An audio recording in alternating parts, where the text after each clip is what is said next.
would you put some words on, present yourself actually, who you are, some of your background, and what you're doing recent years and now? Just a few descriptive words. Yeah, sure. So in summary, my recent background involves operational leadership, and also currently I'm in the health and safety field, looking at investigation and learning from serious events. So if I go back a few years, from leadership roles at various levels in an energy organization, an oil and gas wing of an energy organization, I've led at site level, at field level, managed a few key organizational changes, managed some kind of technical support on a global level. And currently, as I mentioned, investigating and learning from serious HSE incidents with a focus to improving organizational learning on a corporate level. So there's a huge responsibility on your shoulders, Ian. Yeah, so in terms of it's important to be right, and I think it comes back to some of the factors that drive me anyway. Is even in my operational leadership days, I always had a focus on being able to substantiate and give the context of each direction or decision made, really. So the current role is very wide and varied, of course, but the essence really is in how do we translate that to improvements elsewhere in the organization, which is a challenge. People think the investigation is a challenge, and it can be. It often is. You're leading different teams for every event, but ultimately the challenge is to prevent recurrence, or more importantly, actually, is recognize the underlying elements that lead to those events elsewhere, rather than just fix the problem. So yes, it's quite wide and varied. You mentioned the words responsibility. I don't see it as that. I think my inquisitive nature and approach of kind of substantiating each decision helps with that process.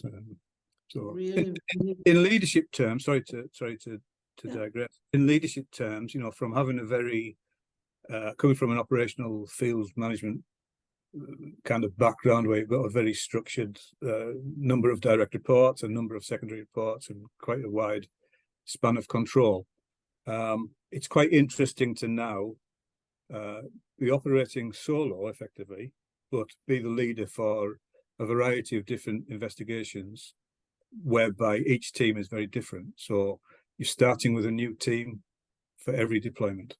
So I find that interesting, actually. It's and it's because it's not just about having a process and deploying. It's about building relationships every time. So it's quite often we talk about human factors. We talk about the factors that influence human behavior. But ultimately, it often comes back to organizational elements. So it's often quite useful to have some operational currency when we are presenting leadership failures in a given business unit, because we have, it's good to have that common language to determine what, why, and where these failures occur.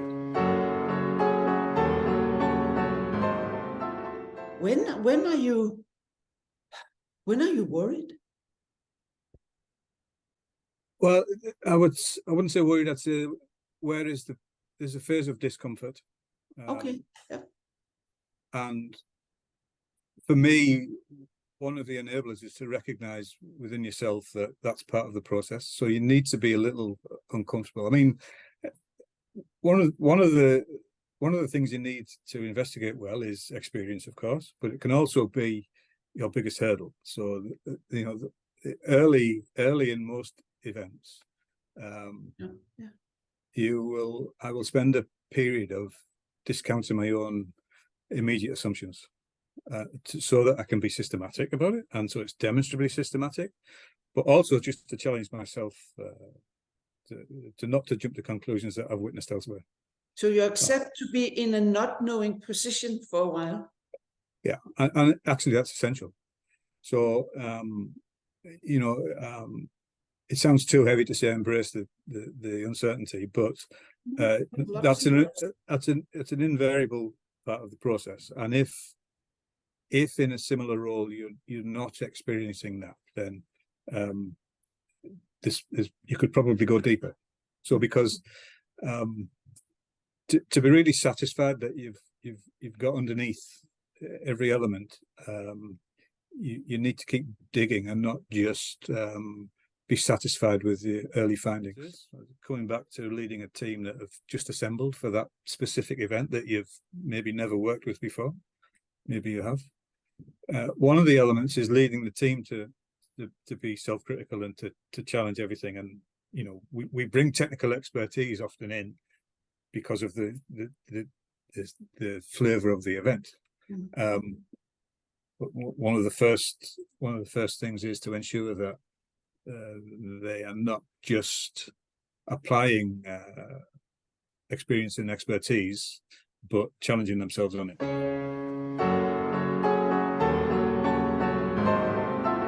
What personal competences in you, in Ian, are in play when you are in this very complicated, diverse process of analyzing, relationship building, trust building, keeping back maybe an eagerness to figure out and decide, but staying in the not knowing position? What personal competences does that call for, and what is it in you that make you capable in that process? I think, and it's not just terminology.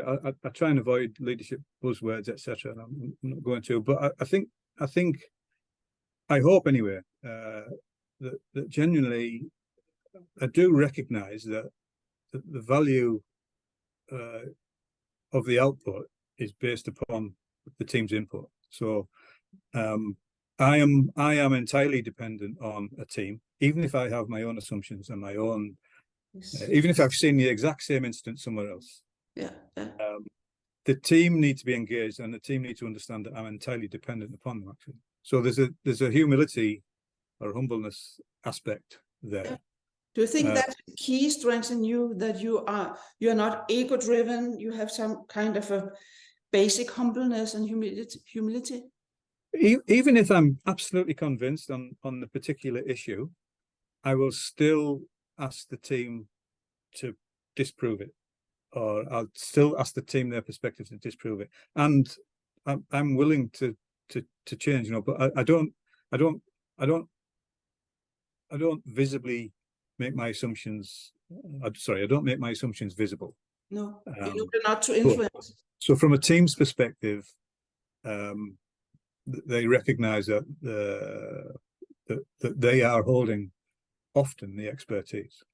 And even when it comes to behavioral aspects, you can get real good, worthwhile experience from these experts when they were previously in the field, and why it was difficult for them to do X, Y, or Z.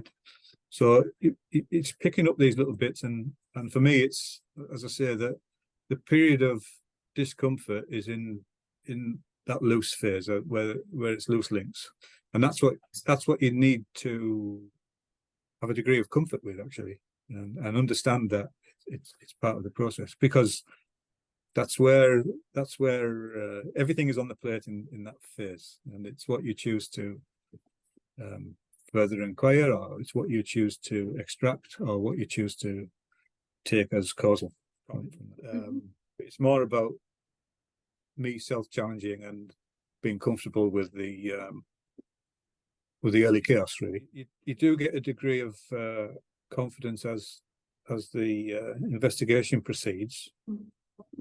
Ironically or paradoxically, the analysis phase, which is at the end, is usually the most structured and definitive.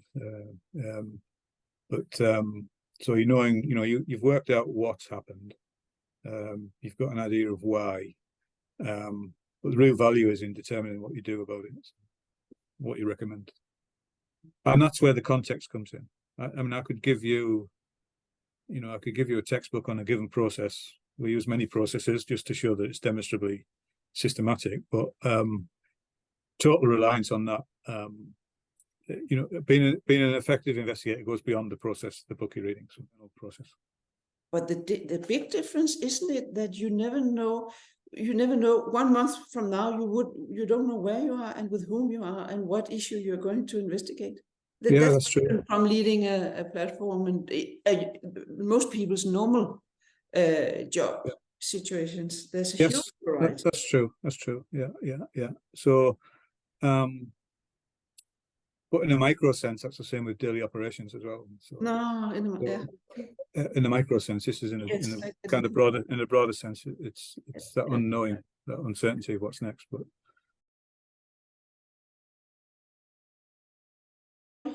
the real aspect of the whole end-to-end process, the real challenge is in organizational learning, and it's a term that I don't necessarily like so much. It's a term that we all understand in various organizations.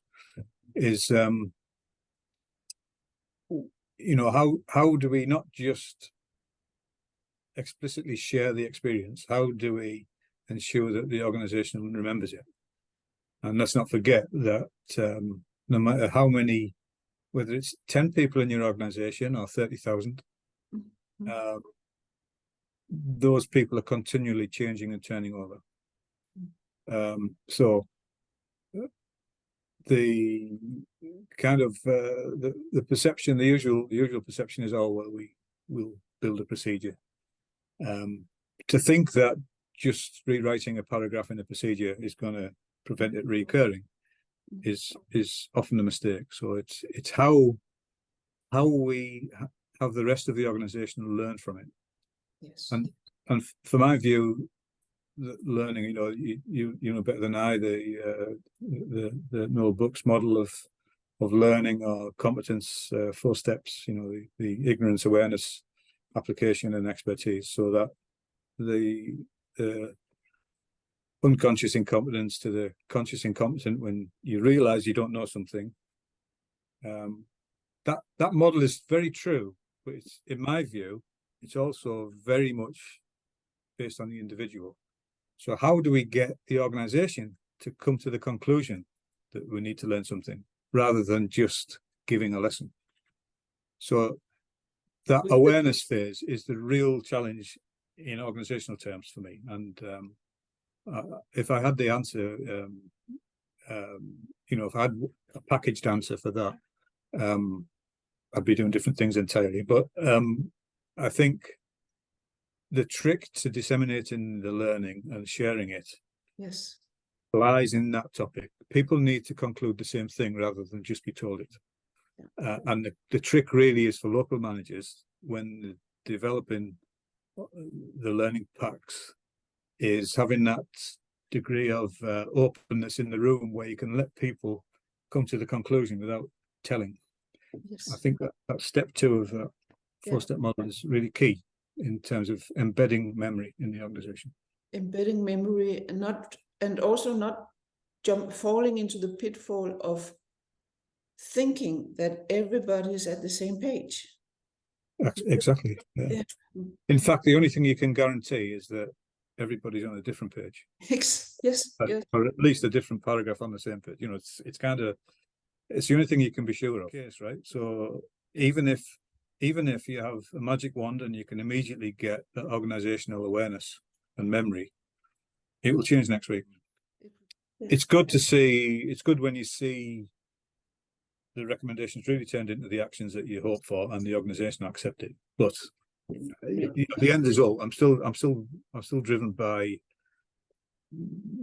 giving ourselves best chance to prevent recurrence.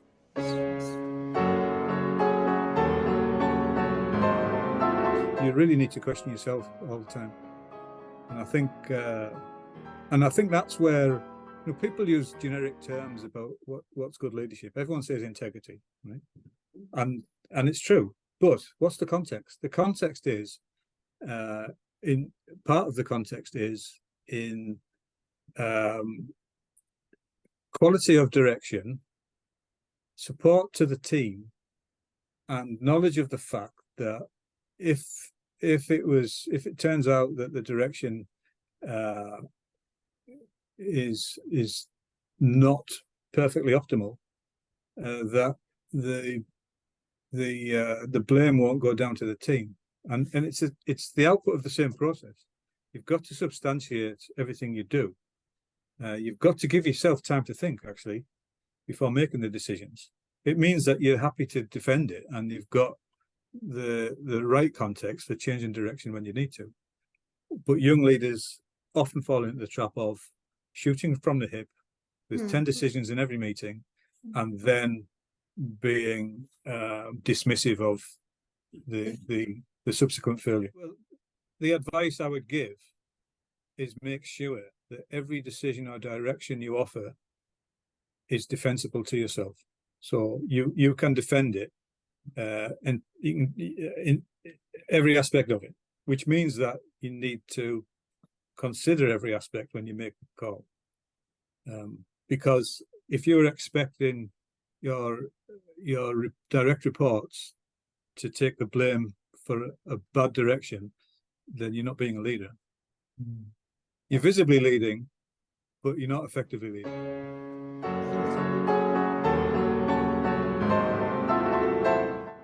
You are working so much in an international context. Have you noticed cultural differences in that approach? Yeah. You see big differences in some organizations or elements of it that are extremely hierarchical, and it's top down in every way, and not always is good.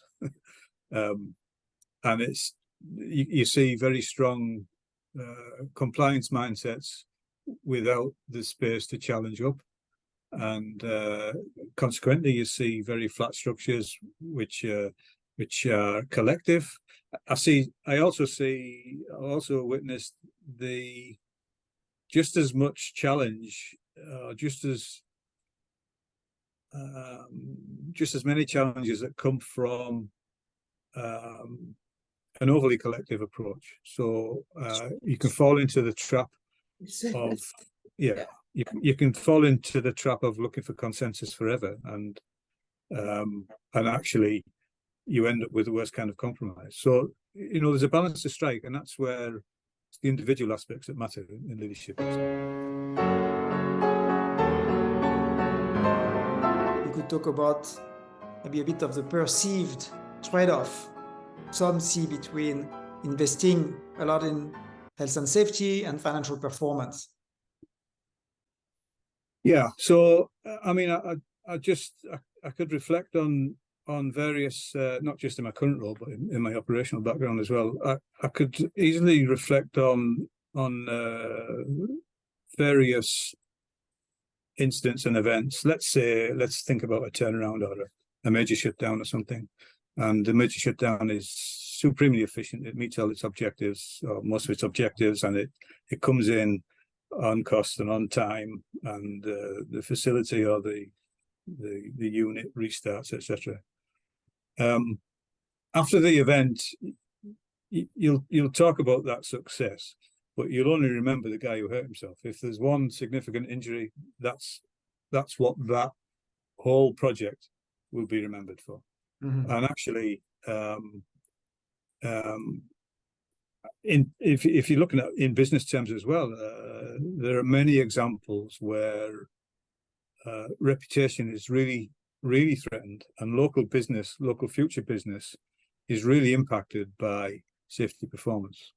So the interesting thing is, it's not, and people think it is, but it's not a directly comparable measure. So putting dollars on HSE investment doesn't directly translate to dollars of capex in the business. So we're forever looking for this seesaw of ops versus safety or cost versus spend, etc. And it's the wrong way to look at it. It's entirely the wrong way to look at it. It's the right investment is a necessity. One thing we shouldn't do as managers is consider that just take the view that the more we spend, the safer we'll be. That's not the case either. It's got to really be addressing the right topics. Do you always find satisfactory answers to your inquiries, to your investigations? Do you always get to the end of it? So, and I guess it comes back to a previous discussion on things like time constraints. You'd set a limit to conclude and feed up to senior management, but to me, it's the correct outcome that governs when it's done, rather than the number of weeks that the terms of reference suggest. So, I would typically, yes, okay, it might involve some remanaging some upward expectations, but I would typically hold out until the team is satisfied that we have conclusion. Okay. So back to your question, are you always happy with the outcome? The answer is I'm always satisfied we're as far as we can go at the moment.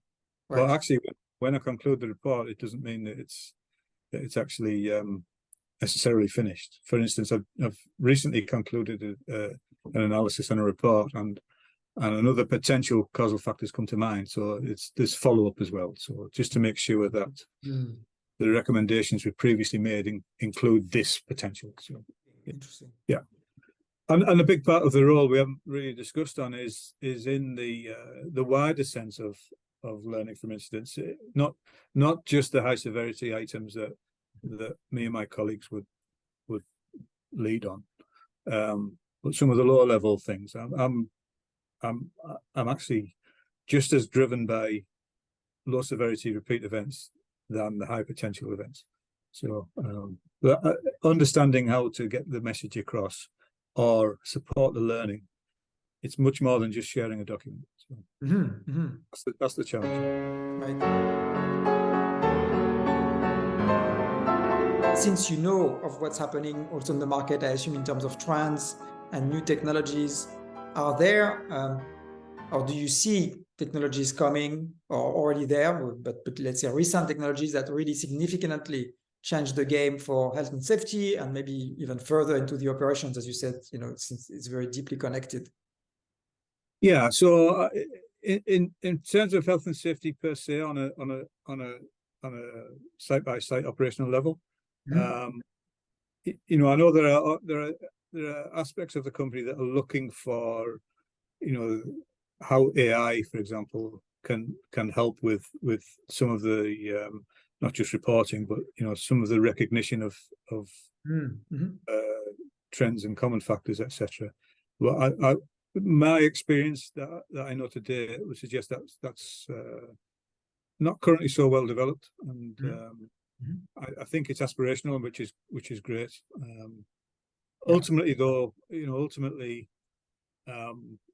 it's people who deliver the performance. So my focus remains firmly on that, on people and how they can be supported, and understanding. It's easy to think about this role as identifying who's made a mistake or gone wrong or had the wrong behavior. Right. I don't see that. Every behavior we experience is an output of something we do. So I'm much more driven by the management system or the local leadership or company leadership if necessary. So I work on the maxim that we get exactly what we ask for. It's a healthy starting point because it makes you interrogate from a different perspective. We investigate in different regions, and local legislators and local laws vary. And in some areas, police investigation will take primacy, and they need to conclude before you're given access. For example, can be the case. Okay. And it's interesting to see how the people you engage with, you know, what their position is after, for example, a police investigation or a regulator's investigation, where the purpose of that is punitive, is to understand who broke the law, and who's responsible, whereas our purpose genuinely is preventing recurrence and learning from. Right. So when I go to some regions, I could quote them, I won't, but some regions where my investigation has followed a local police investigation, you do sense that the people that you need to speak to are already a little bit jaded and defensive because they've just been through quite a difficult, punitive investigation, and we, you know, it's not uncommon for us to find a different set of root causes.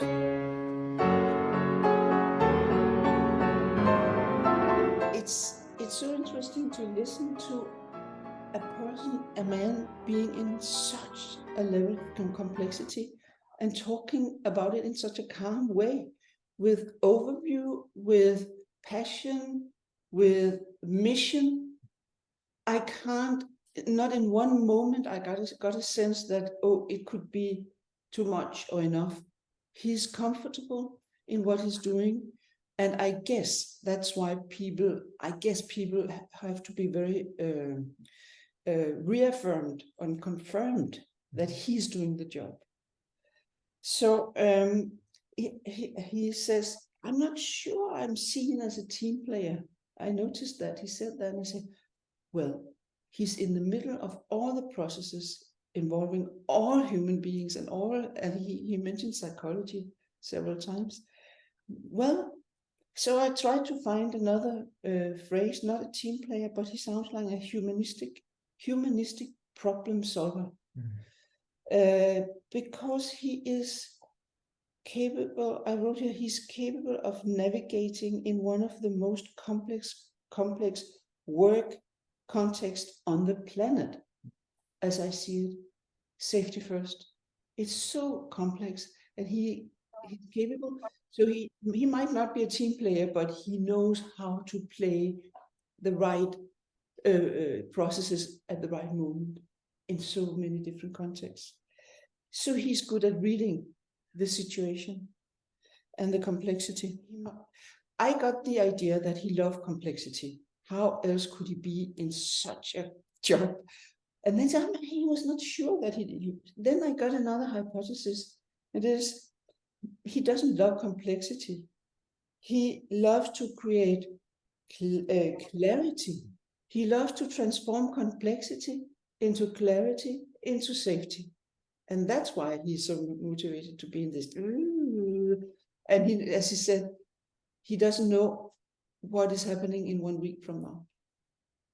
And his mission is to create more and more and more clarity in order to make the right decisions. What a mission. Yeah. So he's using his brain very he's everywhere in his brain, using all the processes, the relationship, the emotional intelligence, the analytical, the cognitive, the overview, the details. He's everywhere all the time, using his brain very actively. Brain jogging almost. Okay. He also talked about being dependent on the team. And I noticed, you know, he doesn't come across as ego-driven, but you have to be self-assured, or else he couldn't deal with such a job. So I see him as a very beautiful combination of humility and self-confidence. He knows when to kind of step in and out of what kind of mental approach.